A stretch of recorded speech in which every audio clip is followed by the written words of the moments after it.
vivre en location toute sa vie sans construire chez soi, destin, mauvais sort ou un choix personnel. Laurent Roland Tonné-Ikes, Adrien Tchomakou, on remarque dans notre société que ce qui importe pour les gens, c'est de fonder une famille, avoir des enfants, construire une maison et surtout vivre chez soi, chez nous, dans notre culture, c'est très important. Néanmoins, comme on le dit, les doigts de la main n'ont pas la même taille. Donc, il y a des gens qui peuvent vivre, travailler 30 ans sans avoir la possibilité de construire une maison avant d'aller à la retraite. Laurent Roland Tonné-Ikes, est-ce donc le destin, un mauvais sort, ou bien ça peut être un choix personnel? Je connais des gens, par exemple, qui ont des maisons et qui vivent en location. Oui. Je crois que vivre en location toute sa vie n'est pas bien perçu dans notre culture, bien évidemment. Et avoir au moins un lopin de terre sur lequel on a pu griffonner quelque chose et faire quelque chose pour y vivre, c'est l'idéal. C'est l'idéal, seulement que est-ce que les conditions sont réunies pour tout le monde de pouvoir s'acheter un domaine et de construire sa propre maison. Parce que quand on dit qu'il ne faut pas penser que quand quelqu'un est dans une location toute sa vie, qu'il est maudit. Non, ça dépend de son revenu. Quelqu'un qui a 50 000 francs à Cotonou et toute sa vie a joué le rôle d'agent de liaison ou agent de sécurité privé, qui a 50 000 toute sa vie, ne peut pas se prétendre d'avoir de l'argent pour aller construire une maison dans une cellule. Ça va être très difficile pour lui. Et ça ne devait pas être aussi une manière de penser qu'il est incapable ou bien qu'il est maudit. Non, je crois que c'est les revenus, le mode de vie dans une certaine mesure cette situation qui amène à voir si vous pouvez avoir une maison ou construire une maison ou vivre en location. Il y a des gens qui ont les moyens qui n'ont jamais réussi à construire une maison. Ça, on peut dénoncer ça, on peut critiquer ça.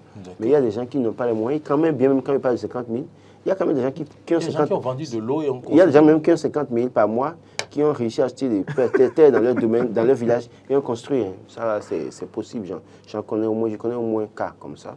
Il est agent de sécurité 50 000 francs, mais quelquefois, quand les gens passent les 50 francs, 100 francs que les gens lui donnent, il économise. Il a réussi à acheter une parcelle à 400 000 francs quelque part. Il a fait un puisard, il a pris de la terre rouge pour faire le pré, il a construit. Après, à un mois donné, il a arrêté, il a rejoint son village, il est devenu cultivateur dans une certaine mesure. Donc, c'est possible. Seulement que, oui, nous avons un modèle que les gens ont en Europe et qui de plus en plus vient en Afrique. Ce modèle peut permettre aux gens d'avoir leur maison. C'est-à-dire que c'est des immeubles construits par des opérateurs économiques. Et donc, vous louez, mais vous faites un certain nombre d'années et vous devenez propriétaire. Et c'est le modèle. HLM au Sénégal. Voilà. C'est ce que le gouvernement est en train de faire à Ouedo. C'est-à-dire que quand vous payez une partie, vous intégrez la maison, et toute une durée donnée, vous payez, vous finissez de payer, et vous devenez propriétaire. Donc, mais est-ce que ce que le gouvernement est en train de faire à Ouedo est accessible à tout le monde? Justement, non. Accessible à toutes les bourses. Là c'est un de débats. Toujours est-il que le modèle a commencé. On a commencé par amener ce modèle. Il y a quelqu'un en ligne ou pas? On a commencé par amener ce modèle au Bénin pour permettre à tout le monde d'être propriétaire, même si c'est pour être propriétaire de 4 mètres carrés ou vivre plus sur un immeuble. Parce que en Suisse, en France, il y a des endroits, c'est que c'est un immeuble, mais vous êtes propriétaire, vous êtes aussi 2 chambres à coucher, dans 2 chambres à coucher, un salon. Vous payez par un mois donné. Après, vous payez sur 10 ans. Vous payez sur 10 ans. Vous devenez propriétaire de cet espace-là sur l'immeuble. D'accord. Oui, il y a des modèles comme ça. Je crois que j'avais même vu un modèle comme ça en Suisse avec une consoeur qui m'a expliqué que oui, c'est comme ça. La maison dans laquelle ses parents sont restés là toute leur vie. Et on finit par payer la maison.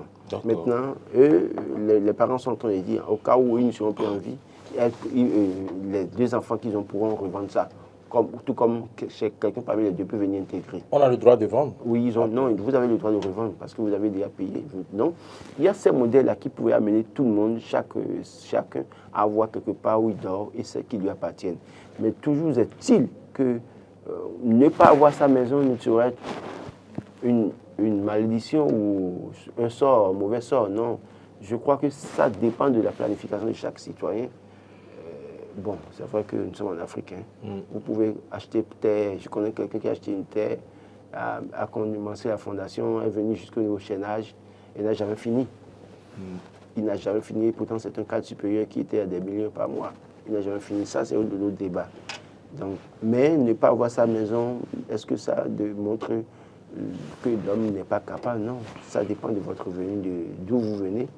Et il y a aussi ceux-là qui ont passé leur temps à construire, à acheter des domaines, à construire un peu partout, mais qui malheureusement n'ont pas investi dans le capital humain. Il ne sert à rien d'avoir une maison bien faite et de vivre dans la maison, alors que tes enfants ne sont pas bien éduqués, n'ont pas été à l'école.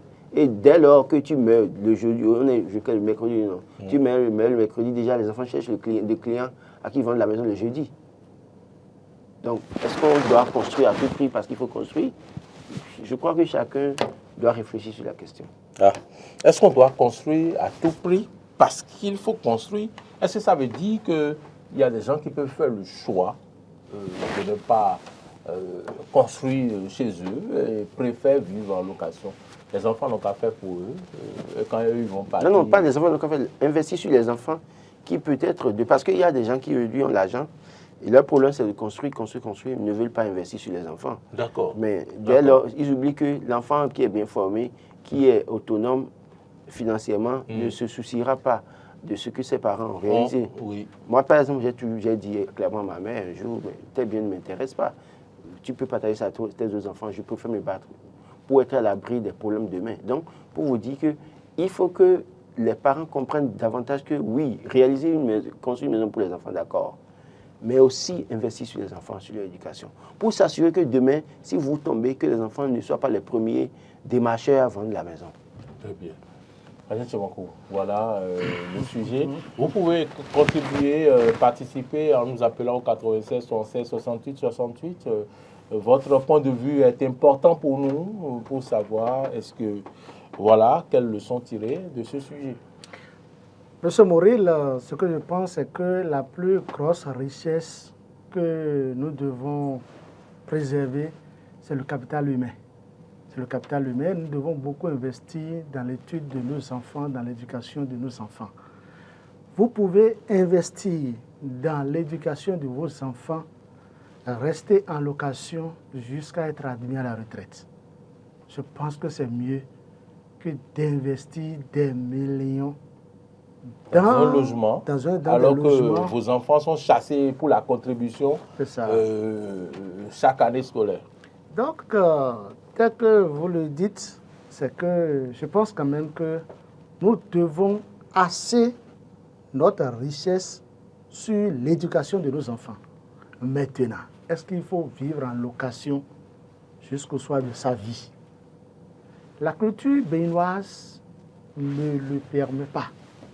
Nous n'admettons pas cette culture de notre pays. Chez soi. Chez soi. Aller chez soi, c'est très important. C'est ça. Ouvrir son portail et rentrer vivre chez moi. C'est le béninois, ça. Quand vous allez en Côte d'Ivoire tout près, moi j'ai des amis ivoiriens. Non, quand vous allez, ils sont en location au 2e, 3e, 4e étage. C'est ça. Construire, c'est le début Non, lui n'est pas dans cette politique de payer parcelle et de construire. Pas du tout. Il n'est pas dans la politique du ciment. Il n'est pas dans cette politique. Il vit au 2e niveau, au 1er étage, au 3e. Il trouve son argent. C'est pour aller prendre à checker vrai, d'aller à Blocus. À Blocus où il y a la belle vie. Vous mangez correctement, c'est ça. Et vous vivez. Et vous vivez. Oui. Donc maintenant, nous, notre culture, c'est ciment. C'est ciment. Je pense que ce n'est pas une mauvaise chose. Oui, c'est pas mauvais. C'est pas mauvais en soi. Mais nous devons faire les choses de façon rationnelle. Il ne faut pas sacrifier les enfants pour ça. Il ne faut pas jamais sacrifier l'éducation des enfants au profit de l'immobilier ou je ne sais quoi. C'est très important. Je pense quand même que... Il y a des fonctionnaires, si vous permettez, qui font des prêts pour construire une maison. Et toute leur vie, ils doivent payer pour ces prêts-là. Pendant ce temps, ils n'ont pas le moyen d'inscrire les enfants dans les bonnes écoles. Ça pose un problème. Ça pose un problème. J'insiste sur le fait que oui, avoir sa maison. Mais la maison, qui veut entretenir la maison demain? À qui vous voulez léguer la maison demain? Est-ce que ceux à qui vous voulez léguer la maison demain sont psychologiquement préparés pour vivre au-dessus de ça? Dans leur tête, est-ce qu'ils sont préparés pour ça? Parce qu'un enfant bien éduqué, bien formé, sait se défendre et ne compte pas sur les biens de ses parents. Mais quand vous construisez, vous réalisez, sans tenir compte de l'éducation des enfants, les enfants comptent sur ce que vous avez réalisé dès votre mort, ou bien même, vous êtes même en vie. À la retraite, quand l'enfant commence à vous créer des ennuis, vous donne crise cardiaque, tension. Au point où vous mourrez vite même d'ailleurs, il va s'en occuper, s'en accaparer et vendre, en chassant même ses frères et sœurs. Donc, il y a ça qu'il faut régler. Vous savez, je vais vous faire par exemple une confidence. Non, il ne faut pas nous faire Non, je n'irai pas dans le détail. Je vais parler de moi-même. Quelqu'un en ligne? Ah, allô? Allô, bonjour. Bonjour, monsieur. Bonjour le plateau. Bonjour, on vous salue. Bonjour. Merci de vous présenter. Bonjour, monsieur. Merci de vous présenter. Bonjour le plateau. Bonjour, monsieur. Merci de vous présenter. Oui, c'est Jean Bocor m'appelle, sociologue de formation. Oui, monsieur Bocor, il nous avait appelé. Calabi. D'accord. Monsieur Bocor, comment allez-vous? Je bénis l'Éternel pour ses bienfaits. Nous apprécions à plus d'un titre vos analyses. Vous en avez fait la semaine dernière. Ok, merci beaucoup. Je voudrais commencer par saluer vos débatteurs, Laurent et puis Adrien. Nous vous saluons Merci aussi, beaucoup. monsieur Bocor. Et la pertinence du thème aussi est choisi aussi le peut vivre en location. Est-ce que c'est l'effet d'un destin, un mauvais choix ou Un choix personnel ou mauvais choix? bon, dans tous les cas, on peut dire, je peux commencer d'abord par dire les trois, que ça peut être les trois d'abord. D'accord. Comme ça peut être encore ni l'un ni l'autre encore aussi. Oui. D'accord. Et je prends le premier cas où vous avez un fonctionnaire, par exemple, qui est à 60 000, qui est pratiquement au SMIC. Et parce que le SMIC, on connaît le SMIC aujourd'hui, je sais qu'à l'enseignement primaire, il est à 60 000. Et qu'il doit faire ce devoir impérieux de payer le loyer qui est à 20 000, 25 000 dans une ville de Calavi. À Cotonou, les amis, s'il y en a à Cotonou, le loyer c'est 35 000. Voilà, ok, je suis en train de donner le niveau le plus bas. Et dans ces conditions, avec 60 000, celui-là, et c'est sûr que son destin est scellé, il doit continuer par faire la tirana tout le temps. Et il n'a pas de choix que de vivre en location. Et je prends un deuxième cas, quelqu'un qui est sérieux, qui a dit, bon, là, il faut que j'essaie de faire quelque chose, que j'essaie de réaliser, que j'essaie d'avoir au moins une bâtisse quelque part, et qui se bat dès qu'il peut avoir un lopin de terre, il fait un prêt à la banque, et il se retrouve un peu comme dans une zone de glodité, où l'un de ces grands matins, on vient raser tout ce qu'il a, on dit non, que ce domaine-là, ça appartient à l'État, et il a eu un dédommagement au gré des suiveurs des autorités présentes, où c'est à peine, et il se retrouve à 200 000, 300 000, alors qu'il a consenti un prêt. La parcelle a été déhachée à plus d'1,5 million. Vous voyez, une parcelle qui a été déhachée à 1,5 million, où lui-même s'est plié, il s'est déchiré, et fait d'autres prêts, il a fait des rachats pour pouvoir encore construire. Et on vient dire, bon, dédommagement 500 000. Le gars a reçu les 500 000 fixes. Vous voyez, ce prêt qui doit être payé sur 10 ans. Est-ce que nous pouvons dire que le monsieur a choisi de rester en location? Non. Vous voyez, ça pose un problème. Et c'est toujours la ristournelle ce que nous chantons. Il faudrait que les décisions soient un peu plus avisées. Il faudrait que les décisions soient un peu plus avisées et que les responsabilités soient situées. Dans cette zone, par exemple, de Glodité, où on a rasé, on a dit, bon, mais c'est une zone déclarée d'utilité tant depuis tel nombre d'années, où le gars a acheté la parcelle, mais a laissé les conventions de vente. Les autorités ont signé ça, et un grand matin, on le sort, ça pose un problème. Et l'autre chose, dans un contexte, vous savez, nous sommes au Bénin, tout ça, et il y a le poids de la tradition. Nous avons une source à laquelle chacun de nous doit y croire.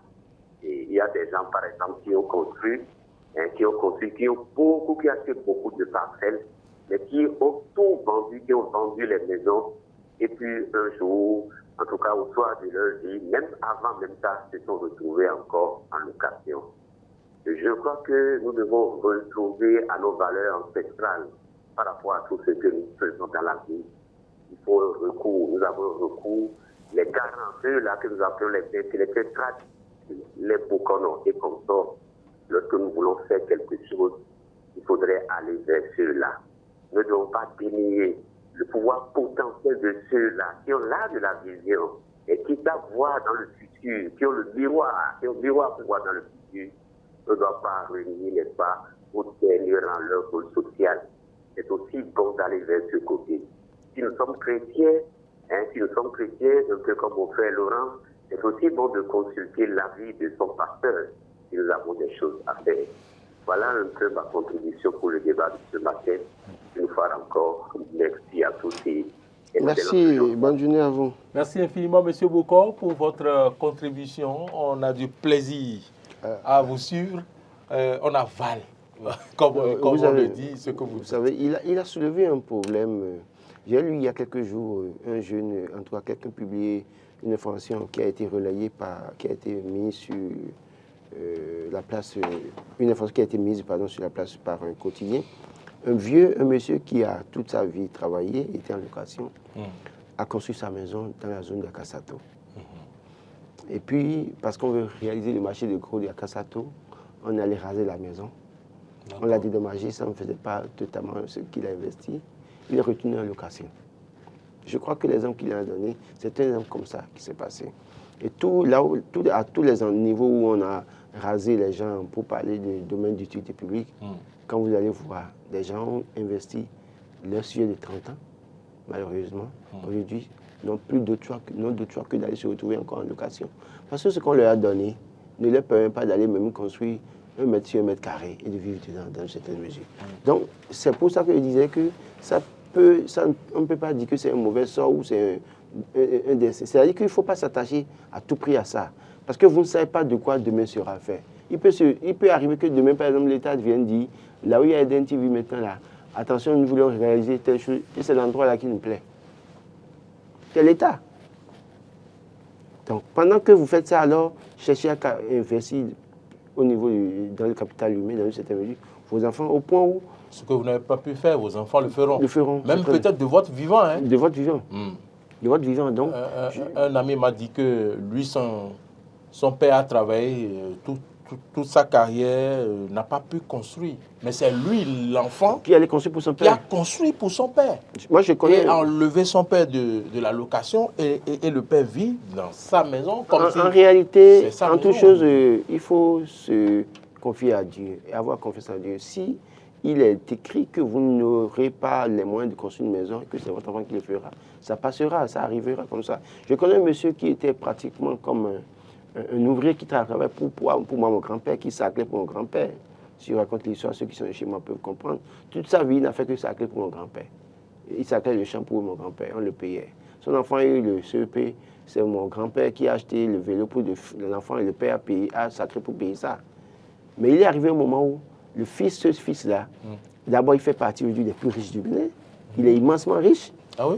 Et il a réussi à construire une belle maison pour son père. Et son père a vécu dans une très belle maison dans mon village avant de mourir. Donc, pour vous dire quoi, ce n'est pas nécessairement vous, c'est ce que vous donnez. L'enfant, là, quand l'enfant est le CP, son papa a dit acheter lui un vélo, à sa clé pour payer. Quand l'enfant se souvient de ça, rien que pour ça, l'enfant peut demain améliorer votre condition. Mais si vous pensez que c'est vous voulez construire des maisons, avoir des femmes, des épouses dans toutes les rues, dans une certaine mesure, et c'est vous qui êtes propriétaire, sans vous soucier de l'éducation des enfants, l'enfant sera riche demain, ne viendra même pas vous construire un appartement. Vous n'aurez pas ça, et vous ne pouvez pas lui faire le procès, dans une certaine mesure aussi. C'est vrai que ce n'est pas encouragé, au-delà de tout. Donc, je pense que ne pas construire sa maison, c'est pas là pour ça dépend du revenu. Parce que aussi, là aussi, c'est que vous avez peut-être 100 000 francs qu'on vous donne quelque part, et vous avez la possibilité de voler. Et parce que vous avez vu mourir à quoi construire bien, à construire là. Vous avez ambition au point où vous voulez construire aussi, vous ne commencez pas à détourner. Vous irez en prison. Vous allez construire, vous irez en prison. Vous allez tout perdre, même le job que vous avez, vous n'aurez plus. On va saisir la maison. La maison sera saisie. Quand vous allez finir de piger votre pain, vous sortirez. Vous n'aurez même pas l'argent pour louer, entrer coucher. Vous allez retourner au village. C'est ça. Donc, il vaut mieux se contenter de ce qu'on a et vivre. Et maintenant, implorer la providence divine. Si Dieu vous permet de construire, oui, alléluia, continuez. Si Dieu ne vous permet pas, contentez-vous de votre situation. Éduquez bien vos enfants. Ils peuvent relever le défi après. Très bien. Allez, oui, après toute analyse, je pense aussi que c'est effectivement une question de destin. Une question de destin parce qu'il y a des gens, c'est-à-dire, on dit que tout est écrit. Tout est écrit sur tout chacun de nous. Chacun a sa ligne. Et tout est écrit. Quels que soient les efforts que vous avez menés. Tout est accompli. Tout est déjà accompli. Donc je pense quand même que nous devons œuvrer au bien-être de nos enfants. C'est d'abord primordial. Parce qu'on dit souvent que ce que le père n'a pas pu faire, l'enfant doit faire. Et c'est ça, notre culture. Et nous œuvrons pour ça. Ce qui est bien. Ce qui est bien. On ne dit pas que le papa n'a pas volé. Ne va pas passer le papa n'a pas pu prendre 4 femmes. Que l'enfant va prendre 4. Il faut faire ce qui est bien. Non, si l'enfant estime que son père avait les moyens, n'a pas pris 4 femmes et qu'il a envie de le faire, il n'a qu'à le faire. Mais il comprendra les conséquences. Ce qui est sûr, moi je connais un monsieur qui n'a pris qu'une seule femme. Mais tous ses enfants ont au moins 2-3 femmes. Il ne parle pas. Mais si vous êtes heureux dedans, continuez, il n'y a pas de problème. Moi, j'étais heureux avec votre mère seule. Donc, si vous pensez que vous êtes heureux avec 2-3 femmes, allez-y. Donc, c'est chacun qui décide, qui choisit ce qui l'arrange. Toujours est-il que parfois... La vie, c'est un choix. C'est un choix. La vie est un choix. Et quand vous faites votre choix, il faut l'assumer. Oui. Si vous décidez d'avoir plusieurs femmes, une femme à Gla, une femme à Djagbo, une femme à Dassa, une femme claire et une femme noire. Et que vous aspirez à avoir une femme à Kétou, ça fait votre problème. C'est vous qui assumez, vous avez les moyens de votre politique, vous continuez. Toujours est-il qu'il va falloir travailler à cela. Et c'est cela que je ne suis pas d'accord avec les polygames le plus souvent. C'est-à-dire que vous créez tout ça là, et après vous nous préparez rien pour l'avenir des enfants. Quand vous êtes polygame, assumez votre polygamie. Chaque femme, sa maison. Pas de femme dans une maison, une autre en location. Pas d'enfant. Et que dès que vous atteignez 60 ans ou 50 ans, qu'on ne sait pas faire votre testament en même temps. Tel bien pour tel enfant, tel bien pour tel enfant. Non, c'est sérieux. Ben, il paraît que quand vous prenez assez de femmes, vous les mettez tous ensemble, que c'est à mieux de les mettre dans des chambres séparées. Non. Écoutez, qu'on ne veuille pas, que vous mettiez ensemble ou pas, à un moment donné, qu'on ne sait pas faire votre testament et détailler qui a ci, qui a ça. C'est pour dire quoi? Vous allez vite mourir, c'est ça? Non, mais écoutez, c'est parce que nous n'avons pas cette culture en Afrique. Quand on construit, même à 40 ans, là où vous êtes normal, vous devez faire votre testament. Ouais? Oui, vous devez faire votre testament. Moi, je dis une chose. D'ici... Le testament ne veut pas dire qu'on va mourir. Non, parce que vous n'avez pas le pouvoir sur vous-même. Quand on parle de testament, les gens pensent que ça est que c'est la mort est déjà là. C'est pas ça. Nous, notre culture, quand tu commences à faire le testament, ça veut dire que toi, tu appelles la mort. Non. Le testament, quand vous le faites, c'est entre le notaire et vous. Personne ne sait. Même votre époux, en réalité, même votre époux ne doit pas être informé. Celui qui doit prendre vos motos, votre cravate, tout ça, là, il faut commencer par écrire dans votre testament. Moi, je me suis amusé il y a quelques jours à dire à mes enfants, mais si par exemple quelque chose m'arrivait, voilà ce qui va se passer avec ma voiture, ma moto, tout ce qui mais ça ne fait pas office de ton testament. Hein? Non, c'est une manière de dire. Je leur disais, mais je peux faire mon testament là où je suis là maintenant. Pourquoi? Parce que la dernière fois quand j'ai eu un accident, je pouvais mourir, non? Si je mourais là, ma famille va venir se pointer pour dire, ah madame, on ne te connaissait pas, bon écoute, la voiture là, et tu... Non, il vaut mieux préparer ça dès maintenant pour ne pas être surpris. Donc, je crois que, oui, si vous avez une maison, vous voulez construire une maison, construisez une maison. Mais si vous ne voulez pas construire une maison, vous voulez investir sur vos enfants, investissez davantage sur vos enfants pour leur assurer un avenir. Pour leur assurer un avenir de qualité. Là, demain, vous serez honoré. Mais si vous ne faites pas, vous allez construire une maison. Vous voyez, quand vous ici, vous voyez des domaines, c'est des noms dessus, des noms dessus. Mais je connais au moins un là. Je connais un parmi ces personnes-là. Quand vous allez dans ça, vous voyez la situation de ces enfants, vous pleurez. À quoi tout ça? Le jour va tomber, les enfants seront premiers démarcheurs et clients en même temps. Ils vont vendre même la parcelle avant de l'enterrer. Mais écoutez, il y a des gens qui sont morts où c'est leur parcelle on a vendu pour faire leur enterrement. Absolument. Absolument. Si vous avez bien formé vos enfants, et les enfants ont un avenir, un bon avenir, ont réussi à être quelque chose dans leur vie, là. Vous mourrez, ils se foutent pas mal de vos biens d'abord. Ils préparent vos obsèques et après ils vont penser héritage. Mais si vous ne préparez pas, vous mourrez, l'enfant, vous êtes encore à la mort, l'enfant va vous vendre à la voiture. Il va vous chercher, prendre avance sur la maison dans laquelle vous viviez. Il va chercher un client, il prend avance d'abord. Vous dites, quand on va finir la cérémonie, là, vous venez payer le reste, nous allons sortir. Et on vous enterre.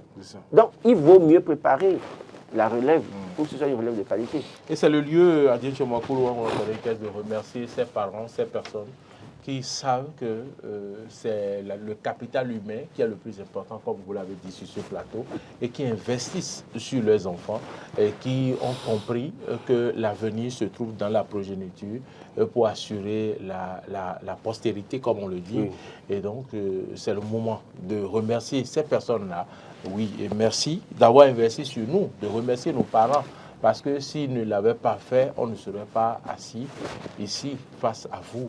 C'est parce qu'ils se sont sacrifiés à un moment donné. Et merci beaucoup à vous, chers parents et chers papas, qui avez investi sur nous. Et c'est sur ces mots, sauf si je vous laisse dire une seconde, dit quelque chose. Non, juste pour demander à ce que les gens investissent davantage sur leur progéniture, parce que le capital humain est la plus forte richesse en Afrique et plus précisément au Bénin. Merci. N'attendez rien. Si vos parents vous soutiennent, vous donnent les moyens, je parle aux jeunes notamment, d'accord, mais s'ils ne vous donnent pas, battez-vous, battez-vous. Et ne comptez pas sur la maison d'un père. À 13 ans, les biens de mon père ont été vendus. J'ai quand même continué à vivre. Merci à vous, merci, mesdames et messieurs, de nous avoir suivis. C'est fini pour Matin d'Éden d'aujourd'hui. Demain, vous retrouverez Ahmed Arekpa. À 13h, vous retrouvez Carole Olaye pour l'édition du 13h. Quant à moi, on se retrouve à 19h. Je vous souhaite de prendre soin de vous. C'est bien Dr Boris qui était à la réalisation, Alain Alou au son, Martin Toïs à la diffusion, et puis Modeste Goudekpondi pour tout ce que vous avez suivi sur les plateformes. Bonne suite de nos programmes et bonne journée.